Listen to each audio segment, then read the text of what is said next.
Sayın Başbakan meydan meydan, televizyon dolaşıp yalan konuşuyor. Daha önceki başbakan da yalancıydı. Ama bu acemi, yani öbürü ustaydı.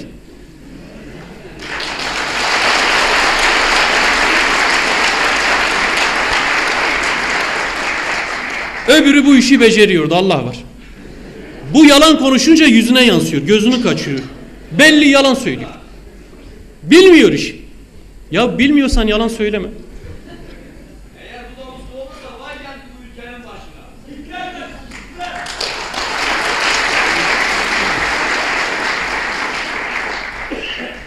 Günlerdir muhalefet bonzai ve molotof serbest olsun diye bu yasaya karşıymış diye yalan söylüyor.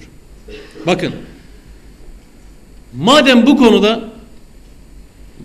konuda hükümet bu kadar ısrarcıdır, açık bir teklif yapıyorum. HDP olarak hükümete açık teklifimizdir. Bonzai ve molotof konusunda hassas iseniz, gelin bu tasarıyı 2 maddeye düşürelim. Sadece bonzai ve molotof maddesi kalsın. Bir günde de çıkaralım.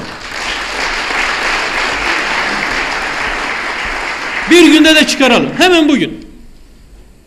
Eğer derdiniz bonzai ve molotofsa. Sizin derdiniz bonzai değil, sorununuz bonzai. Fazla kullanıyorsunuz. Öyle görünür.